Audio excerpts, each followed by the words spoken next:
Hey, good morning, everybody. Welcome to Lifehouse. My name is Ryan. It's so good to see you guys here in the room. I know we get a lot of people online as well. Welcome. Glad you guys are joining us. Hey, if you've been around Lifehouse a little while, today is going to look a little different, but we hope, we think a good kind of different. And if you're brand new here, if this is your first time, then you don't know any different anyways. And so we're just glad you're here. We hope you enjoy today. This is Allison and this is Dave, and we're all excited to be with you guys today. We're going to start with a song that hopefully kind of hits all of us, because here's what I know: we're all human beings, and so all of us in some way or another are coming into today. We're coming into the building or tuning in online, and we're carrying a little bit of baggage, carrying some maybe some guilt, maybe some shame. Maybe we're going through a really, really hard thing right now. But we all have burdens, and this song is an invitation for all of us, for me, for us, for you guys, to lay your burdens down, lay them at the door, in the proverbial door online. But we want to invite you to do that because we believe there's a God who cares, and there's a God who's big enough to handle all of our burdens. So we hope that you guys can lean into this as we sing this song kind of for you and also over you as well.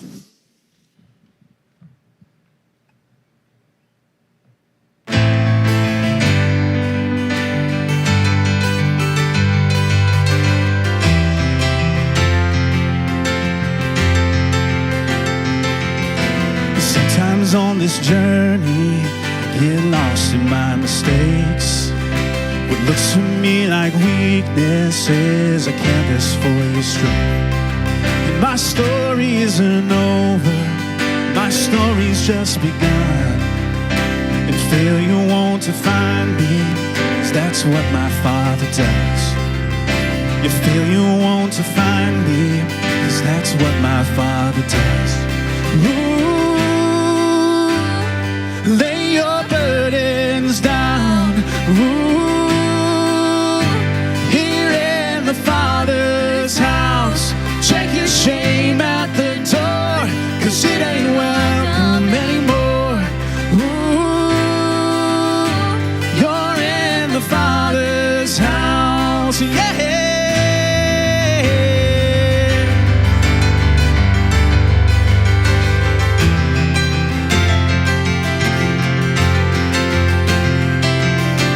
Arrival's not the end game, the journey's where you are. You never wanted perfect, you just wanted my heart. And the story isn't over if the story isn't good. And failure's never final when the Father's in the room. I said, the failure's never final when the Father's in the room. Whoa. Down, oh, here in the Father's house. Check your shame at the door, 'cause it ain't welcome anymore. Oh, you're in the Father's house. You're in the Father's house, yeah.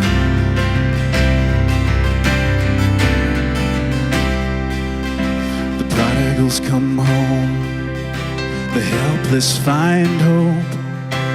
Love is on the move when the Father's in the room. Prison doors fling wide, the dead come to life. Love is on the move when the Father's in the room. Oh, miracles take place, the cynical find faith. Love is breaking through when the Father's in the room. Jericho walls are quaking, strongholds now are shaking. Love is breaking through when the Father's in the room. I said, now love is breaking through when the Father's in the room. Whoa, lay your burdens down.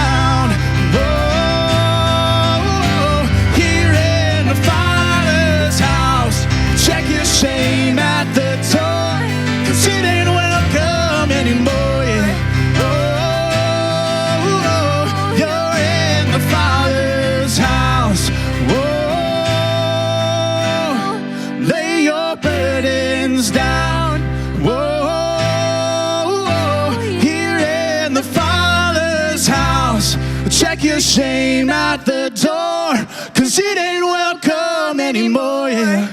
Oh, you're in the Father's house.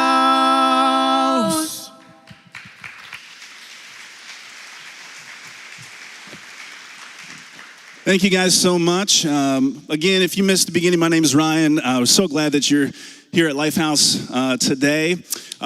First of all, I need to address, if you were wondering why there's a whole section of chairs missing, it's because we had a swimming pool there this morning when we came in, and we didn't think anybody wanted to get wet this morning. You know, you just wanted to come to church, didn't want to take a bath. Totally get it. So anyway, that's being addressed. That's why we've got that going on. But yeah, we're really glad that you guys are here today. I got to tell you this story. Last weekend, I actually raced a half marathon. And so that's for you guys, that's 13.1 miles, okay? You guys ever see the stickers on the back of cars that say 13.1, you know, for the half marathon? Some of them say 26.2 for a full marathon. I don't have any of those stickers, but I saw a sticker one time that said 0.0. I thought that dude is awesome. Like, I want to be his friend. So funny. Anyway, that's not the point of the story. So I was racing this half marathon, and I was feeling pretty good. I was like mid-race, you know, miles 6, 7, 8 or so, feeling good. I was ahead of my pace, and the course that we were on was an out and a back. And so we turned halfway, and we started to go back toward the finish. And we were passing people who were behind us in the race, right? Because it's an out and back. And so for like, you know, miles 6, 7, 8, 9, we're passing all these people. And I used to be a cross-country coach, and so I kind of went into coach mode, which is kind of fun. It motivates me. I was like, hey, you know, as we were passing people, I'd like, hey, good job, you know, keep it up, you know, you're doing great. I'm not kidding. Not a single person said anything back to me, okay? And here's why, is because I happened to be running next to a female who at the time was the first female in the race. She was the top female in the race. I just happened to be running next to her. So, and people knew that as they were coming back. And so as they come back, they were saying things, but they were saying things to her. And they were like, oh yeah, you know, like you're the first female, like you go girl, you know. And and these were mostly females that were saying things, I'm just saying. And this one was like, girl power. She actually did that. She's like, girl power, you get him, girl. It's like, this is bull crap. You know, I thought I was doing pretty good. I'm not getting any love here. And so I was like, I have to beat her. Like, I've been called out. I have to beat her. And so she kicked my butt. I didn't beat her. And so the moral of that story is, I guess, because we got a couple more songs here. So if you guys are sitting there and you're like, Allison, like, girl power, like you get, you know, Ryan stinks, like you're awesome. Like if you think that, it's totally true and fair. I get it. Let's just keep our comments to ourselves this morning, okay? I've had enough of it. For my own, just for me. Let's be cool. Can we be cool this morning?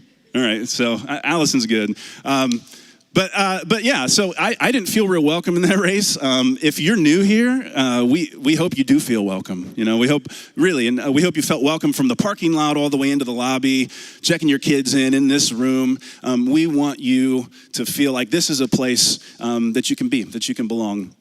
And I know we've got new people in the room today because my grandfather, who just turned 89 yesterday, so he lives in Northeast Ohio, and he watches our stream online every single week. Like, I don't even know how that works, but he does every week, and he's here today and in the room for the first time, so that's just a really special thing for me. So I know we have new people. I know there are other new people too, because we hear it all the time. One guy just this week said, hey, I've been watching online for a year, and I'm planning on coming in person today. So if that's you and you're in the room, welcome. If you're here for the first time, we just want you to know how glad we are that you are with us. So we have a good morning for you guys, whether you're new or whether you've been here for 15 years. We're glad you're here.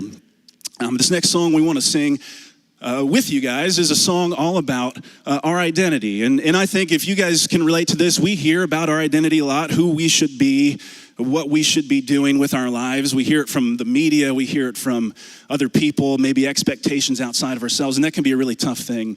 But the identity that we want to lean into today is who God says that we are. And so as we sing this song, we hope you know that there is a God who loves you, who cares about you, who says that you are his child, and there's full love and acceptance there. So I want to invite you guys to stand, and let's sing about that God.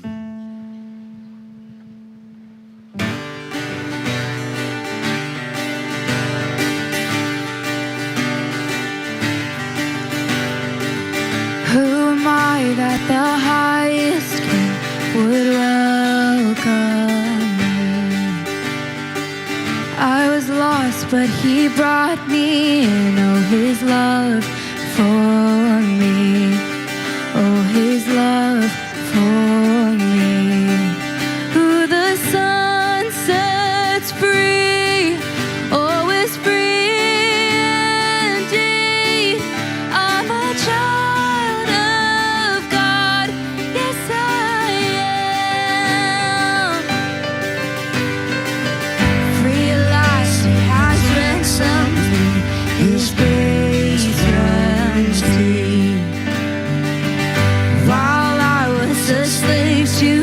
Jesus died for me. Yes, he died for me. Who the sun sets free, oh, is free indeed. I'm a child of God. Yes, I am.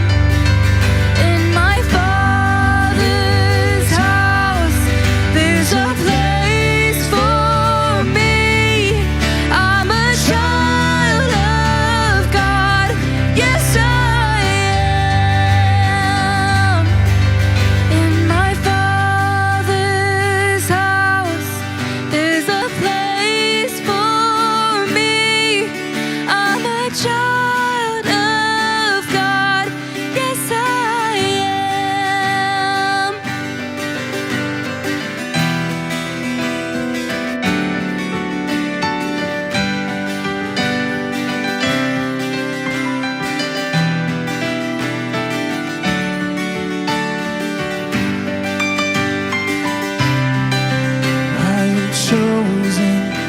Forsaken, I am who you say I am. You are for me, not against me. I am who you say I am. Come on, sing it out.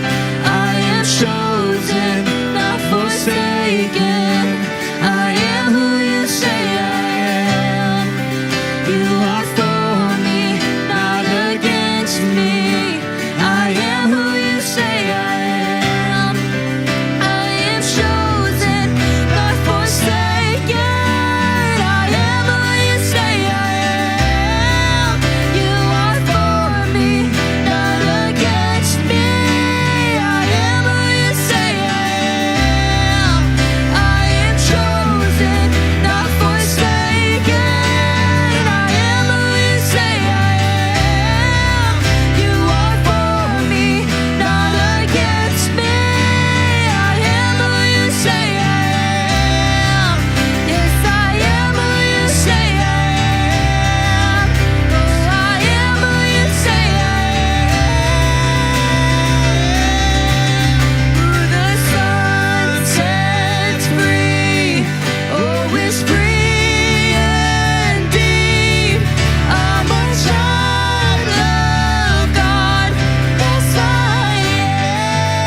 can see the love in your eyes, laying yourself down, raising up the broken to life.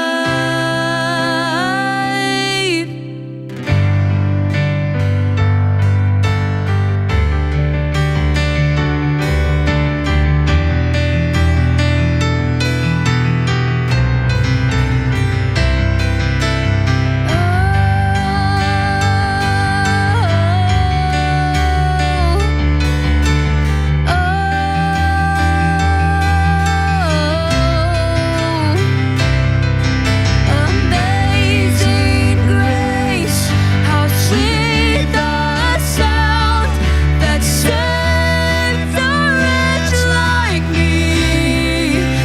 Oh, I once was lost, but now I am found.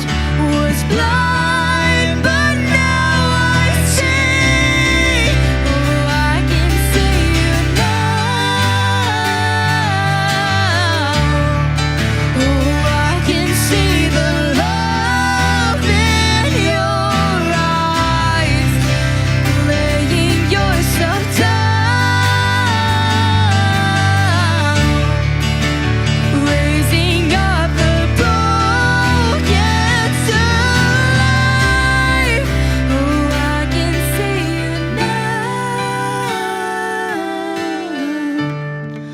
Oh, I can see the love in your eyes, laying yourself down, raising up the broken to life. Thank you guys so much for singing with us. You can take your seats. And as you do, we love that song. It's called Broken Vessels. We love it because that's what we are. The three of us up here, we're broken vessels. All of us, in our own way, are broken vessels. But there's a God who created us and who loves us and chases us down and is bigger than we think he is. And he loves us. And he offers us hope and forgiveness and the ability to put us back together. And it's something that only God can do, that we can't do for ourselves, to put us back together, make us whole again. And that what we believe is truth, that truth, we talk about in here, we talk about it in our kids' environments. If you have kids, they're hearing that truth, that there's a God who made them and loves them and wants to restore them, make them whole again. And that is only made possible with students and kids and everything that goes on in our lobby and the parking lot. It's made possible by a bunch of you guys, people that are volunteers. They serve and they give of themselves week after week in order to see that become a reality, to let people know that how much God loves them. And we love these people so much. Many of you guys out there are volunteers. We call them our heroes. And we wanted to give you a taste. If you're a volunteer, we want you to see this video we're going to show. If you're not a volunteer, we want you to see this, to see how much our volunteers mean, not just to us. I'm on staff, not just to us as a staff, but to the people that they serve, the kids and the adults that our volunteers serve week in, week out. Have some really cool things to say about our volunteers. So check out this video.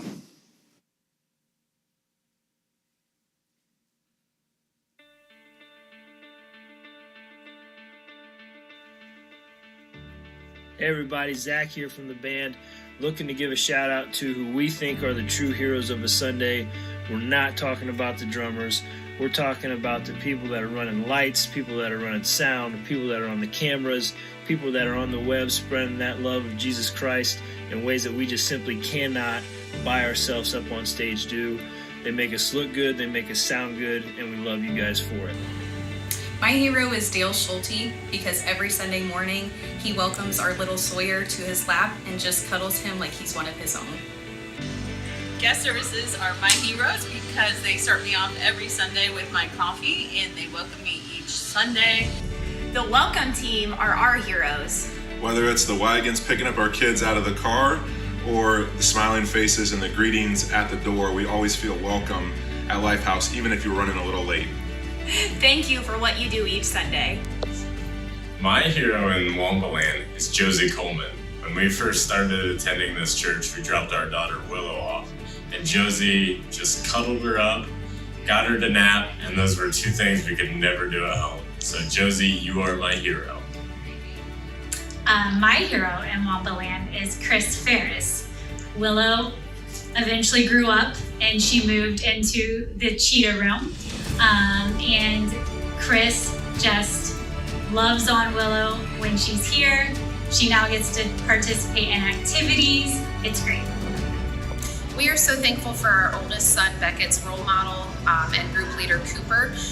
Cooper's involved in a lot of activities, but he still takes the time to come every Sunday and pour himself into our son and his buddies and teach them the importance of a relationship with God. And it's not only in church. We've ran into Cooper outside of church on several occasions, and he always makes sure to come up to Beckett and let him know that he's loved and cared about outside of church as well. Paige is my hero because she takes time out of her day to spend with my child, helping her foster her relationship with Jesus. Candy is my hero because of all the things that she does for my daughter Jalen and all the girls in her group. She's so involved, she keeps things fun, and she helps them all grow in their faith, and me and all parents are forever grateful for her. Ian is my hero because he makes my son Ian happy every Sunday. The parking team are our heroes. Jack loves getting wagon rides into church on Sundays. Thank you guys for all your hard work. Mr. Bill's our hero because we come to first service and we come to second service, and we asked our sons what service they would rather come to, and they said Mr. Bill service. The Lifehouse Kids check-in team are my hero because 4 years ago when we came for the first time to Lifehouse, we had a small child and I was nervous about putting him into Wombaland for the first time, but they made me feel completely safe, and now we're so thrilled to be here 4 years later. Emma and Peyton are our heroes because they help us at camp. Paula and Ava are my heroes because they have fun with us. Jamie is my hero because she loves us so much.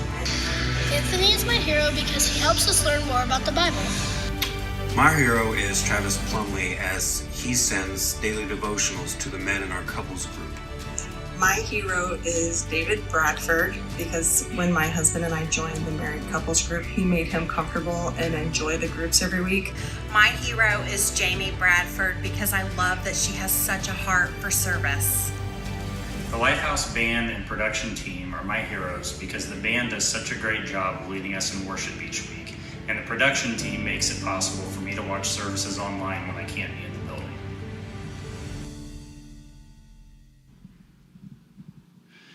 And it's so cool. As I looked out, I mean, there's so many people in here that serve. There's guest services, lots of guest services shirts. There's Upstreet shirts, Life Kids check-in, and we got Wombaland, the band. So many of you guys give of yourselves unselfishly, and we are so grateful. You guys, our volunteers, help make Lifehouse what it is, a church that we love to be a part of, that we love to come to week in and week out. So thank you guys so much. And if you're here and maybe you've been thinking about hopping into serving, we want to give you an opportunity. Maybe it's time for you. You've been coming a while, and you're like, it's time. And if you want to just get some more information about serving, you don't have to commit to anything yet, but we want to give you a chance to join one of our Rockstar serving teams. Easiest way to do that is to text the word Lifehouse. Text Lifehouse to the number on your screen. And it's just your way of letting us know that you're interested. You want to start a conversation. We would love to have a conversation about what it might look like for you to serve. There's so many areas, so many opportunities for you to do that. We would love for you to be a part. We're going to keep rolling with the rest of our service right now. We have what I think is a real treat for all of us. From time to time, we use video teaching for our messages, and we have that today. And we have a gal that this is the first time that we're we're going to hear from her here at Lifehouse, and her name is April Farmer, and April is from Atlanta, Georgia, and she's part of North Point Community Church, which is a partner church of ours. Andy Stanley is the lead pastor there, and we sometimes hear from him, but we get to hear from April today. April is a singer, and she just has a really unique story and a message that I think is going to be really impactful and really helpful for all of us. So with that, I'm going to turn things over to April.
Good morning, North Point Church. How are you doing? Oh, wait a minute. Y'all had breakfast. Come on. Yes. It's so good to see each and every one of you. I'm excited to be here. As Miss Sandra said, my name is April Farmer, and it is a pleasure to be able to be here with you. And I know some of you might be looking up here and be like, wait a minute, isn't that that girl who was singing a couple of weeks ago? That is me. I do that as well. It's funny how God shows us over time that we are gifted in more areas than we think. And things are not always what they seem on the outside. So I'm just privileged and honored to be able to share with you on today. I wanted to kind of give you a bit of my background and how I got introduced to North Point Ministries. Back in 1999, I moved here after college. And in 2000, I started working for Sprint Long Distance over by Cumberland Mall. And one day, one of my coworkers told me, he said, hey, they're giving away free lunch across the street. I was like, really? They said, yeah, all you got to do is sit there and listen to a message for about 30 minutes and they give you free lunch, mostly Chick-fil-A. And I was like, hey, that sounds wonderful. So I think it was a Tuesday, every Tuesday I started going over to this hotel across the street from my job. And I sat down and I saw this man come up on the screen and his name was Andy Stanley. And I promise you, if you go to my house, there's this flip book, because it was a long time ago, of all these CDs of Andy Stanley teaching these messages. And so that's how I got introduced to North Point Ministries. And about 8 years ago, I started singing at the North Point Ministry churches as a worship leader, and that's how I got introduced here. And so I'm really excited to be here and excited to share today. In addition to that, I am a master of social work, and so I worked as a community-based therapist for several years before I came on staff at Buckhead Church about a year and a half ago. And my favorite part about that job was not only that I just got to interact with a whole lot of people, kind of go to where they are and kind of serve them based on what their needs were. But one of my favorite parts about that job was that I got to go in and teach life skills and parenting classes at the Cherokee County Jail. And that was just such a wonderful experience for me, being able to go in there. And I know that's not everybody's scene, but when I grew up, my dad used to have us go sing, me and my brothers, we have to go sing at the youth detention centers just to kind of share Jesus with the kids who were in trouble. And so it wasn't foreign to me, but I got there and I loved being able to kind of equip people with things that they could do as they were processing getting out of jail and things that they could do when they got out. But probably the most important part about it was what I got from them. I got to hear so many stories from so many men and women who had been through various situations. And I heard stories of desperation. I heard stories of brokenness and stories of pain and people who were really in some extreme situations.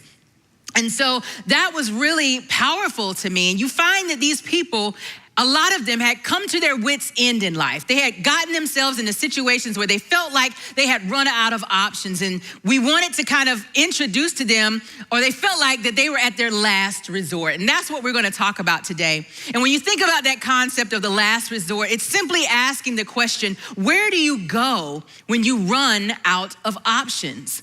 And today we're going to dive into a story of a person who had done just that. They had run out of options. We're going to hear a story of a person who experienced Jesus as their last resort. Now, there's a common phrase that I think many of us have probably used throughout our lives, or at least heard. And the phrase says, desperate times call for desperate measures. Have any of you all ever used that or heard that or found that to be true? And it's a very common phrase that's used, but I wonder, how do you know that a situation is really desperate? How do you know when you have actually truly run out of options? And typically, we start to kind of hear people use phrases that start with words like, I am going to lose it if I don't, or I've just got to XYZ, or if I could just do this, then my life would change and things would be better. But we also know that every desperate situation to one person could seem not desperate to another person. You could hear their story and be like, that's not a desperate situation. But to them, it's extremely desperate. I had a son who thought he was in a desperate situation once, and it had to do with a girl. Right, it always has to do with a girl, right? So my son got the privilege of being able to go to a boarding school for high school in Chattanooga, Tennessee, the Macaulay School. And it was just a situation that I did not see coming, but he got the opportunity. And so he was in the 9th grade, and he was away at school, and he was coming home one weekend. And I had to go sing out of town in California. And so I had my brother come stay at the house, and I talked to my son. I said, hey, I'm not going to be home, but you know what the rules are. I said, I know you met this girl this past summer. You cannot go see her. You just can't. One of my rules was, and I thought it was a really great rule, if you can't drive, you can't date. Those were the rules. If you can't pay and get yourself there, then you can't go yet. You just haven't reached the point where that's a privilege for you. And so he's like, come on, Mom, please, I gotta see her. I haven't seen her in a while. I was like, absolutely not, sir, you cannot. Oh, okay, all right. So he goes through the weekend, and I'm away doing my thing, and he's here. And so I'm on my way back, and I just landed, and I get in my car, and my son is already headed back to Chattanooga. And so I give him a call, and I say, hey, Chris, how was your weekend? He said, oh, man, it was great. I said, well, what'd you do? He said, I hung out with the fam, I met some friends or whatever, and I went to church this morning. Man, church was great. And I was like, okay, wonderful. I'm so glad that, you had a great time, and I'm sorry that I missed you, but I'll talk to you soon.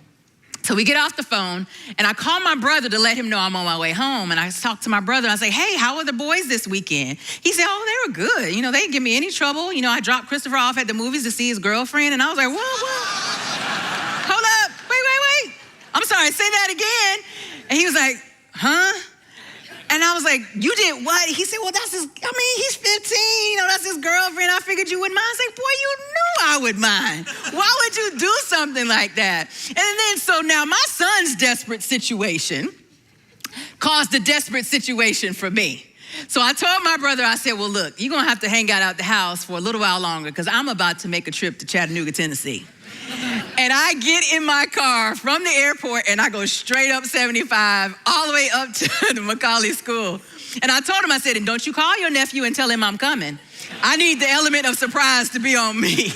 And so I make the drive, and I pull up to the school, and I get there, and I call him again, and he picks up the phone. He's like, hey, Mom, hey, how you doing? I was like, I'm good. He's like, well, what's up? I said, well, I wanted to ask you a question. Is there anything about this weekend that you need to tell me about? He was like, no, I had a good weekend. I went to church this morning. I was like, okay. I said, well, I need you to come downstairs now. And he says, what? I said, I am here, come here now. I put my mommy voice on. And he comes downstairs, and he's shaking in his boots like, why are you here at my school at 8 o'clock at night? And I said, we need to talk about this weekend. And so he was now confronted with me. And the fact that I made the trip, he knew he was in trouble. And so finally he kind of broke down and he told me, and he was like, Mom, he used that phrase. He was like, Mom, I just had to see her. I just had to do it. And what I realized is that he didn't care. It's like he was willing, he wanted to see her so badly. He had placed so much value on connecting with this girl that he was willing to do whatever it took. And no matter what it cost him, he was willing to do it. And what we find, or what I discovered in that, and when I thought about it, is this, is in times of desperation, your level of determination is based on the value placed on what you desire. And we all place a value on lots of different things. We place value on success. We place value on building wealth and building healthy relationships. We place value on having a healthy body and being physically fit. And then there's often times where there's some people who place value on things that some of us may take for granted, things like food or shelter or opportunity or safety. And there's a story that is introduced to us in the book of Mark, chapter 5, that we're going to take a look at today. And if you look round about chapter 21, we're introduced to this man by the name of Jairus. And Mark introduces him by name and says that he's a synagogue leader. So this is a man of status and position in the city. And he has this situation that's going on. His daughter is sick, and he's so desperate to get his daughter well, and he places such a high value on that he leaves where he is and he goes to where this man named Jesus is, and he falls at Jesus's feet on his knees and he begs Jesus. The scripture tells us that he begs Jesus, would you please come with me to my home and heal my daughter? And Jesus, in all of his awesomeness, says, absolutely, you lead the way. And so they start this journey to Jairus' house. But along the way, they are intersected by another story. And that is the story that we're going to focus on today. They're intersected by this woman who also was in a very desperate situation, a woman who had placed a high value on what she needed as well. And what she needed more than anything was freedom. And so we're going to take a look at her story, and there are three key components, three key elements that brought her to this place of freedom that we're going to examine. And the first thing is desperation. She was a desperate woman. And in Mark chapter 5, verse 25, it says, and a woman was there who had been subject to bleeding for 12 years. She had suffered a great deal under the care of many doctors and had spent all she had. Yet instead of getting better, she grew worse. So we're looking at her level of desperation. And I want to take a deeper dive into this and kind of examine her level of desperation. First of all, she's identified as a woman. Unlike Jairus, who is identified by name and by his position, he's identified as a synagogue leader. This is just simply a woman who has no name, and she's identified by her condition. So we look at that and we look at Jairus. We look at this man who is a synagogue leader. He's a person of status and position, and he was actually coming to Jesus on behalf of his daughter. His sick daughter didn't have to leave her house. She didn't have to go anywhere because her daddy, this man of status and position, left where he was to go to Jesus. But this woman was all alone, a woman identified by a condition with no name. And in addition to that, she was ceremonially unclean. What do you mean by that, April? Well, back in this day, in the Hebrew culture, there were a lot of rules. If you look back in Genesis, you'll see all these rules. But one of the things that made a person unclean was the very issue that she had. She had an issue of blood. She had this blood issue that was going on. And because of that, it made her unclean. Not only did it make her unclean, but it made everything she came in contact with unclean. If it was a person she came in contact with, that person was unclean. Their clothes were unclean. And everything had to be purified in order to become clean again. And so with that, that means if she's dealing with this unclean condition for 12 years, this woman is unable to worship at the temple. She's unable to go to the market and buy her own food. She is ostracized from the community. She essentially is a social outcast. And to make matters worse, she was enduring extreme suffering. It says she had suffered a great deal under many doctors, and she spent all she had, yet instead of getting better, she grew worse. So she was poor, she was destitute, she was broke, and she had nothing to show for it. She was no better. And so we see her level of desperation. And the next element that we see in her story is her faith. And so we're going to take a look at verse 27. In verse 27, it says this. It says, when she heard about Jesus, she came up behind him in the crowd and touched his cloak because she thought, if I just touch his clothes, I will be healed. Oh my gosh. Consider the faith of that statement. All I have to do is touch him. She didn't know very much about who he was, but she told herself, if I could just touch his clothes, I would be healed. And what I love about that is that what she heard about Jesus was so impactful that it sparked a hope into her desperate situation, which ignited faith. And when we look at Romans 10:17, it says faith comes from hearing the message, and the message is heard through the word about Christ. So I have a question I would like to ask you. When was the last time hearing about Jesus increased your faith? I'll take it a step further. When was the last time you shared about Jesus and increased someone else's faith? Think about it. It's like reviews. I don't know about you, but every time I go out of town, without fail, I am going to pull up Yelp because I want the good food. I want to know where the best catfish is. I want to know who serves the best collard greens and mac and cheese. I want to go where the barbecue is slamming. And so I look up Yelp because Yelp means these people have already tried it. They've tasted and seen that the food is good. And they have made these reviews, and so I can trust that. And I'm gonna take my chances there more than I would take my chances anywhere else. Why? Because I'm not gonna waste my time or my money or my energy on some place that's not good. Right? That's what we do. We look that up. And it's so funny because it reminds me of something that I experienced growing up in my church back home. We used to have this thing called testimony service. And in testimony service, this was a time of the service where there was a microphone just kind of set out, and anybody could come up to this microphone and they could tell everybody what God had done for them that week. And I remember as a little girl just kind of sitting with such anticipation to hear what somebody was going to say, because you never knew what somebody was going to say. Everybody didn't know how to tell their testimony right. But they would get up there anyway. And they would grab that mic and they would just share their stories. And you would hear so many things about how we didn't have any more food in the house. And then all of a sudden, our neighbor just came to the house and dropped off all this food. Or how their son was sick and that the people came and they prayed for him and he was healed, and just all these different things. And it was so exciting, and it ignited faith in every person that heard.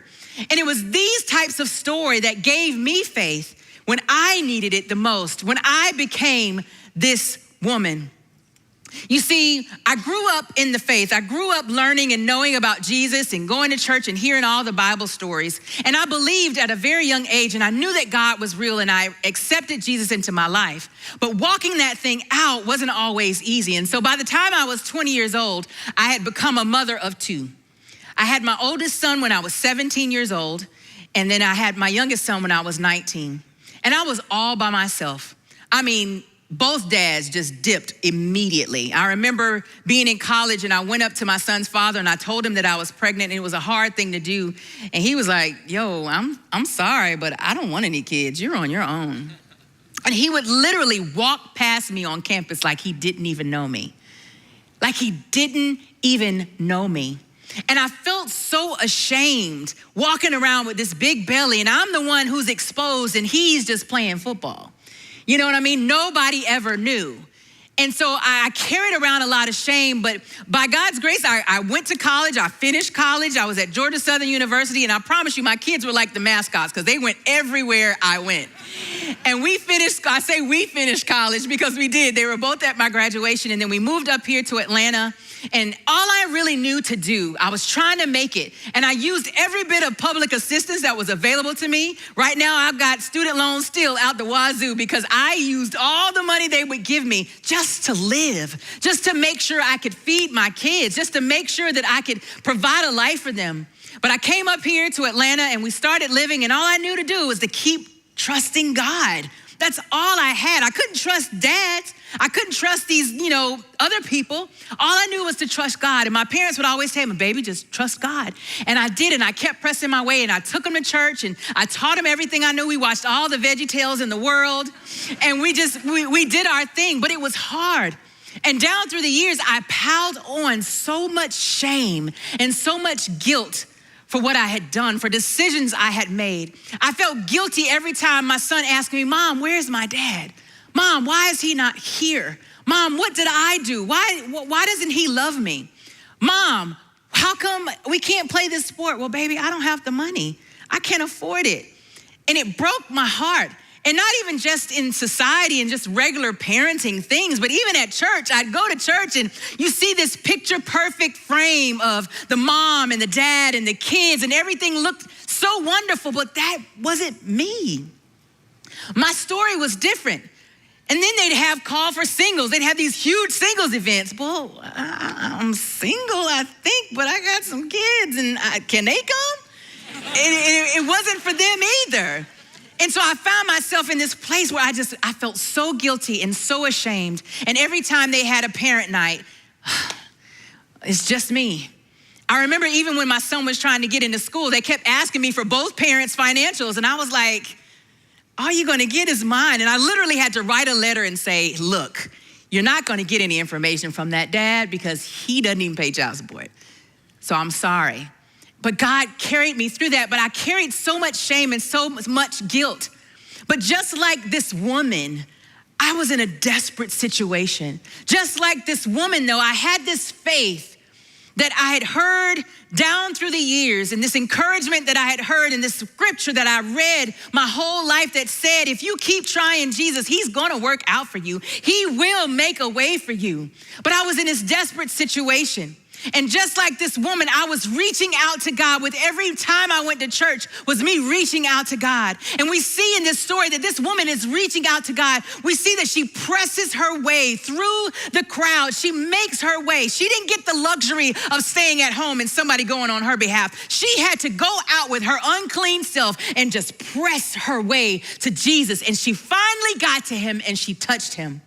And then in verse 29, it says this: immediately her bleeding stopped, and she felt in her body that she was freed from her suffering. What an amazing thing. Like, yes, she got it. She was there. Story over. But no, just when we think that's the end of the story, Mark blesses us with this final scene that I absolutely love. Now, we've seen her desperation. We've seen the depths of her desperation, and we've seen her faith on display and demonstrated. And then there's one final component that we see in her story, and that is truth. In verse 30, it says, at once, Jesus realized that power had gone out from him. He turned around in the crowd and asked, who touched my clothes? Really? And the disciples said, you see the people crowding against you. His disciples answered, and yet you can ask who touched me?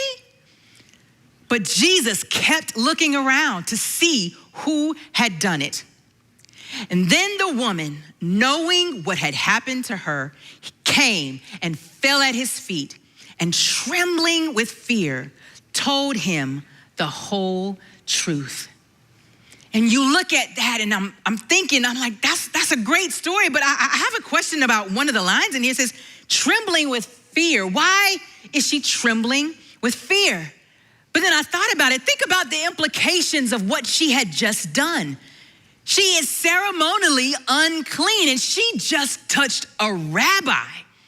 This means that his clothing, according to the law, is unclean now. What would he do to her? He could expose her. He could do anything he wanted to her. He was a rabbi.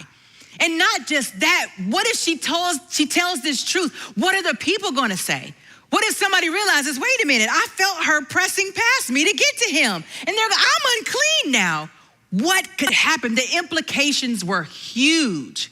And then I said, well, if that's the case, why would Jesus even ask the question? Why would he even go that far if he knew what those implications were? But what I realized is that there was something different, obviously, about this touch. When you look at that text, it says that, the disciples asked him, what do you mean? There's people pressing all around you. So obviously he was getting a lot of touches. But there was something special about this touch. So special that it invoked power from him, so strong that he said, no, I have to expose this. Everybody needs to know about what happened. Everybody needs to know about this experience. And Jesus knew that. And so I believe he set her up to tell her story. He set her up to tell her testimony, to tell the entire truth. And why would he do that? He wanted to do that for the crowd. I think the crowd needed to know, and Jesus knows they need to know what just happened. And not only them, she needed to have this opportunity to step outside of her shame and take this leap of courage to go and tell the world, everyone around, the fullness, it says the whole truth of what had happened. And to think about it, how else would anybody know what happened if she didn't talk about it, if she didn't tell the whole story? And I love how Jesus responds to her. In verse 34, it says, he said to her, daughter, your faith has healed you. Go in peace and be freed from your suffering. How beautiful is that? After she poured all of her junk out, she exposed herself. She told all her dirty laundry to this man. It says she told the whole truth, nothing but the truth, like all of it. And his response to her was daughter, not unclean woman, not woman with no name, but daughter. Your faith has healed you. And he did just that. Not only did he heal her body, but he freed her mind, body, and soul. And when I saw that story, I connected so immediately.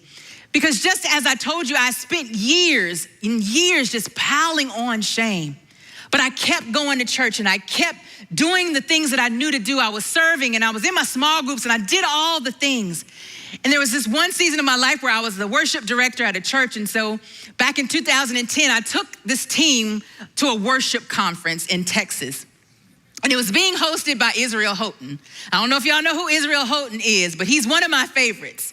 And I like upbeat songs, like stuff that makes you move. Lord, you are good. And that's what I like. And so we're in this conference, and the lights were up and the sound was blasting and everybody was just jumping, and it was the best thing ever. And we were all enjoying this conference and this music and this worship. And then at the end of the night, he quieted everybody and had everybody take a seat, just like you're sitting now. And the room got real still and the lights went down and it was real calm. And it was just Israel Houghton with a guitar and maybe a cajon. It was very calming. And he started to sing this song that hadn't come out yet. It was a brand new song. And he said, from first to last, you knew my days, future and past. You saw everything. When I would fail, when I would win, when I would need grace to start again. Nothing surprises you. Nothing surprises you about me, Jesus. Nothing that I could do. Nothing could separate you from me, Lord. You see me, you know me, you love me madly. And I'm sitting there and I'm like, whoa. And all of a sudden, I feel this knot just start stirring in my gut. And it moves up my chest into my throat. And then these tears start to well up behind my eyes. And something was happening to me. And I'm trying to hold it together. And in the midst of that silence, he goes to the bridge and he says, "You're not mad at me. You're not mad at me. You're more than enough. And you're madly in love with me." And as he said those words, this girl,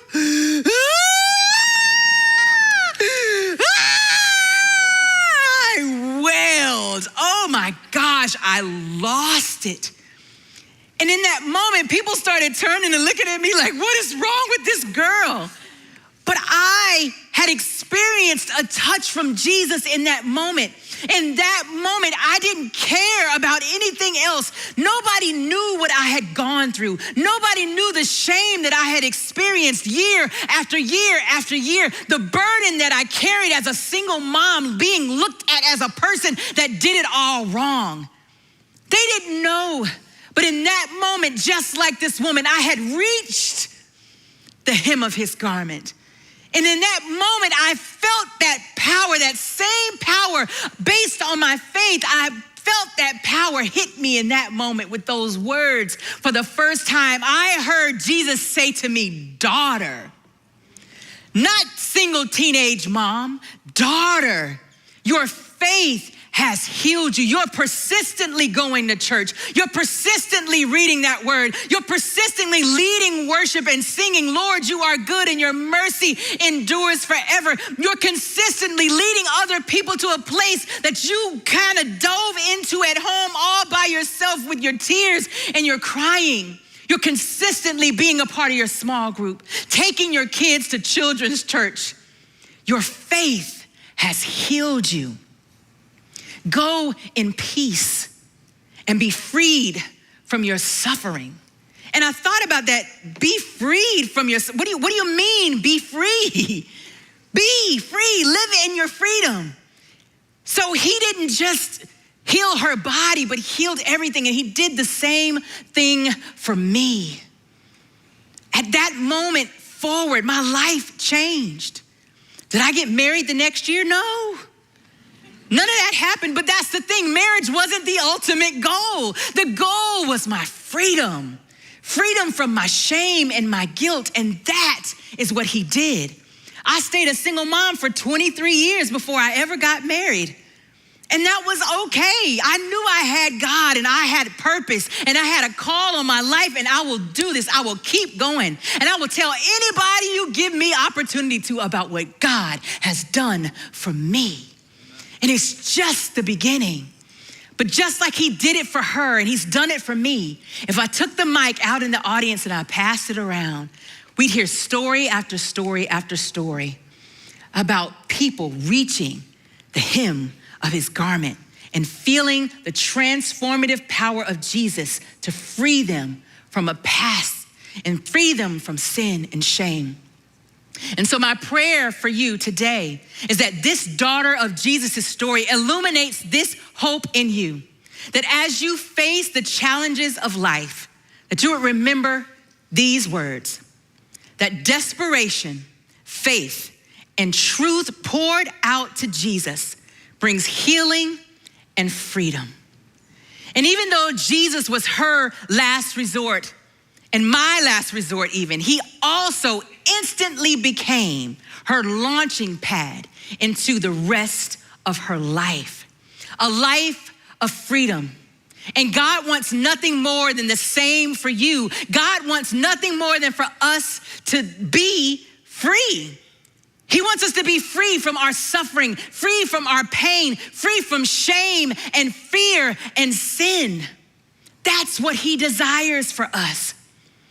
And being free is simply living free. It's like walking in the freedom. It's like all of a sudden my head is held up high. Now I don't walk around with my head held down. When I have my kids, we're all walking around. It's just the three of us, but our heads are held high. And I'm no longer ashamed of the story that God has written on my life, because there's nothing to be ashamed about, because God took what was crazy and jacked up to somebody else, and he's created this beautiful tapestry for his glory, for his honor, just like he did for this woman. And so if you're here today and you're a Jesus follower, I want to encourage you to do just that. Be free. Walk in the freedom and the liberty that God has given you as a follower of Jesus Christ. The Bible tells us that he whom the Son has set free is free indeed. It's like, you're free. Yeah, be free.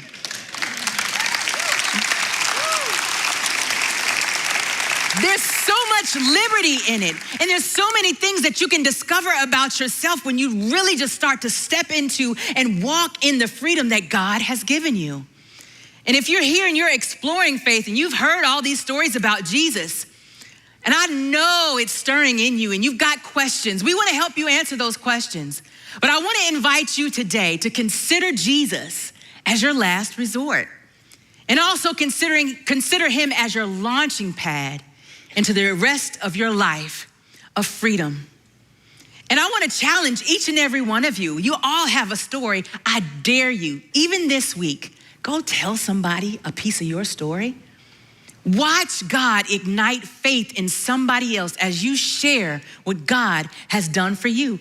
Big or small, it's all him. He does it all. He causes all things to work together for good to those who love him and are called according to his purpose. So would you let God be your last resort and your launching pad into a life of freedom? Would you pray with me? Father, we thank you so much for who you are. You are such an amazing God. You are the master crafter. And what you build is solid as a rock. And God, you are building in us a faith and a trust in you like we have never known. So for God, for those of us who are struggling and walking in the freedom that you've given us, God, help us to be free in you. Help us to acknowledge and walk out to who you've created us to be.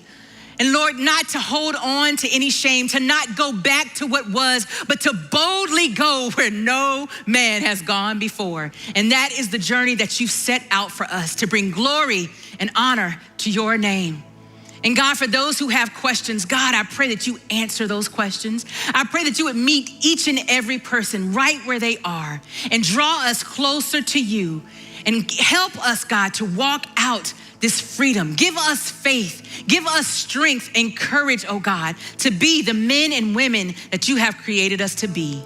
And help us to share with others the story that you're writing in our lives. And so that faith can be multiplied in every area of our lives with every person that we come in contact with. And God, we'll make sure that we give you all praise and all glory and all honor for it. Why? Because you deserve it all. It's in Jesus' name that we pray. Amen.